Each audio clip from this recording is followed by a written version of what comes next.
My name is Farheen. I was 12 years old. I was very young, just stepping into adolescence. As I started growing up, I noticed that my body was developing differently. My mother and sisters often made comments about me. At a very young age, my mother would make me wear a large scarf. I could barely manage it, and whenever it slipped off, my mother would slap me or scold me harshly. I used to wonder why I was being punished. What had I done wrong? I had several sisters, and I was the youngest among them. As I grew older, my body started changing in ways that felt strange to me. I did not see girls my age looking the same way. Eventually, my mother stopped giving me just scarves and began making me cover myself with large shawls.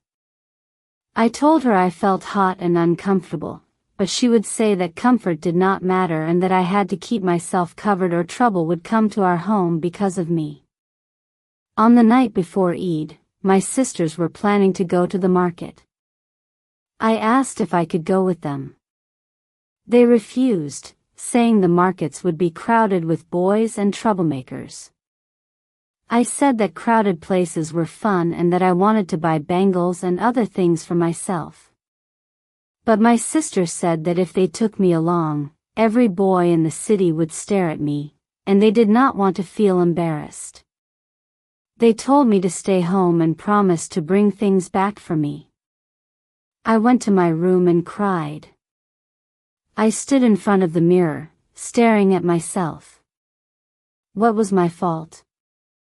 People come in different shapes and sizes.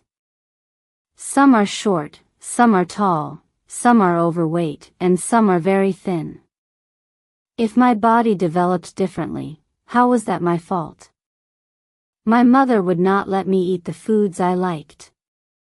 I loved tamarind and pickles, but she kept those things away from me. She would say that I already looked too big, and that sour foods would make me look even larger. Hearing such words from my mother hurt me deeply.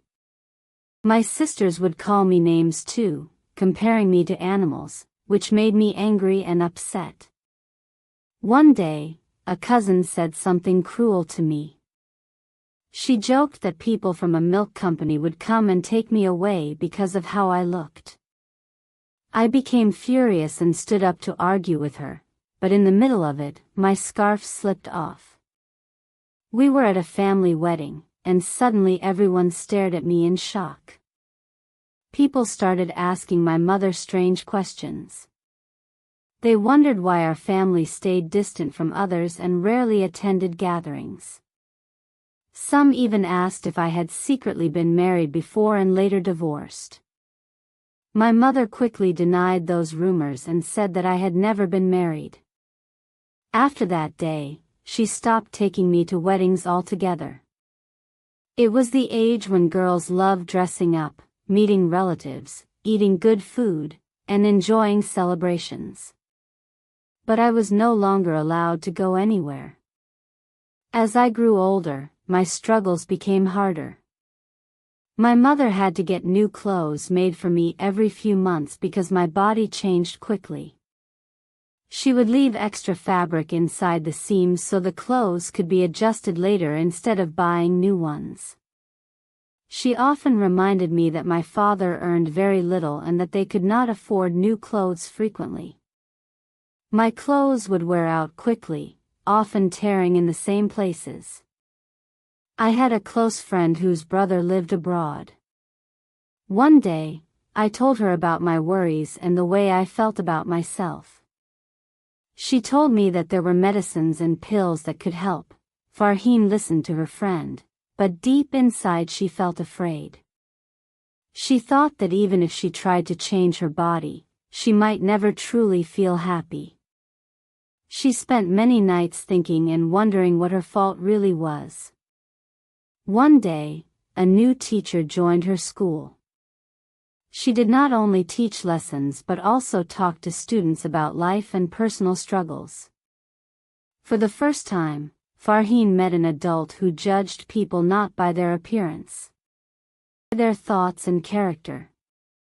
A few days later, the teacher said something in class. Every person is different, and those differences are what make us special. These words stayed in Farheen's heart. For the first time, she realized that maybe the problem was not her body, but the way people thought. Slowly, she stopped hiding herself inside her room. She began reading books, focusing on her studies, and building confidence within herself. At first, people still made comments, but she slowly learned not to let every word hurt her. As time passed, Farheen grew older. She completed her education and learned a valuable skill. People no longer recognized her only for her appearance, but also for her intelligence, kindness, and strong personality.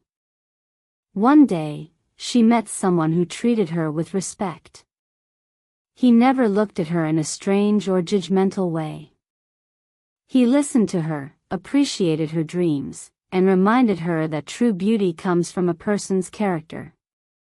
When they got married, Farheen felt nervous and afraid.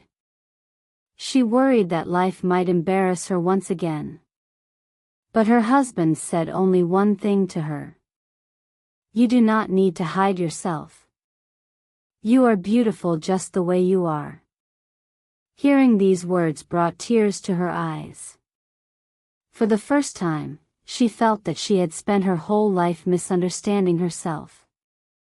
After that day, Farheen decided to share her story with others so that no girl would ever feel weak because of her body or appearance. Because sometimes, the hardest battle is not against the world, but learning to accept yourself.